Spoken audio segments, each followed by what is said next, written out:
ኮሚኒቲያችን ውስጥ ያሉ ጥቃቅን ቢዝነሶችን በምን አይነት መልኩ መዘመን ይችላሉ፣ ማደግ ይችላሉ፣ ሰክሰስፉል መሆን ይችላሉ የሚሉ አይዲያዎች ላይ ማተኮር ጀምሬያለሁ ሰሞኑን።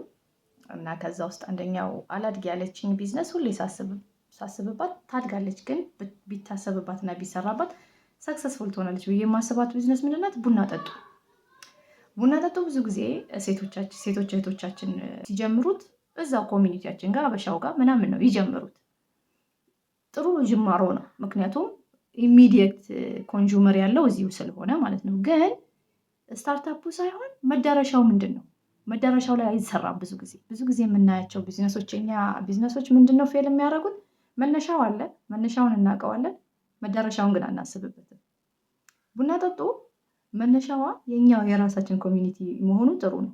ግን ደግሞ እንዴት አድርገን ዲቨሎፕ እናደርገዋለን? አሁን ያለንበት ሀገር ሳውዝ አፍሪካ የቡና ፍጆታ በጣም እያደገ ነው። የቡና ፍላጎታቸው በጣም ሰፊ እየሆነ ነው፣ እያደገ ነው። ቡና ቢዝነስ ደግሞ በጣም ዋይድ የሆነ ነገር ነው። ቡና በጣም አፕሪሺየት ያደርጋሉ። የእኛና ቡና የሀበሻን ቡና ለምንድን ነው ልናዘምናት ያልቻልነው? እንደ ኔስቴል እንደ ጃኮብ በሳሼት ተደርገው ምናምን ሞዲፋይ ተደርገው ለምንድን ነው ወደ ገበያ ውስጥ ኮምፒቴተር ሆነው እንዲገቡ አስበንበትም አናውቅም?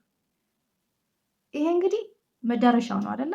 ቡና ጠጡ ከኮሚኒቲ ከጀመረ እያደገ ደግሞ ትራዲሽናችንን በማስተዋወቅ የተለያዩ ኮሚኒቲዎች የሚገኙበት ቦታ ሄዶ ፕሬዘንት በማድረግ ከፓኬጂንጉ ይጀምራል፣ ከቢዝነስ ሪሰርቹ ይጀምራል፣ ከሎኬሽኑ ይጀምራል።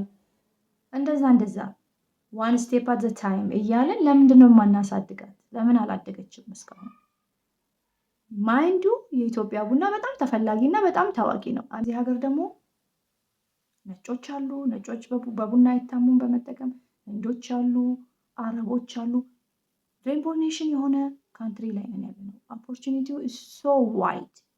ኮሚኒቲ ዋይዝ ማሰብ ጥሩ ሆኖ ሳለ ኔሽን ዋይድ ከዛ ደግሞ ወርልድ ዋይድ ማሰብ ማንኛውም ቢዝነስ ሲጀመር መነሻው እንደሚታወቀው ሁሉ መዳረሻው መሰመር መቻል አለበት።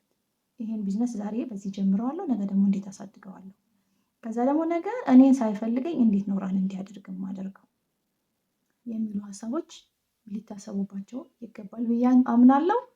ቢዝነሳችሁን ማዘመን የምትፈልጉ ዲጂታሊ ሶሻል ሚዲያችሁ ላይ፣ ዌብሳይት ላይ፣ ኦንላይን ላይ ቢዝነሳችሁን ሽፍት ማድረግ የምትፈልጉ ሰዎች ካላችሁ አናግሩ። ቡና ቢታሰብበት በጣም ብራንድድ ሆኖ መሰራት የሚችል እጃችን ላይ ያለ በጣም ትልቅ ሀብት ነው። ኮምፒቴተር የለውም፣ አፓንቲል ነው። ቢዝነሱ ቢታሰብበትና ብራንድ ቢደረግ በጣም ረጅም ጉዞ መጓዝ የሚችል ቢዝነስ ነው ብዬ አስባለሁ። ቼስ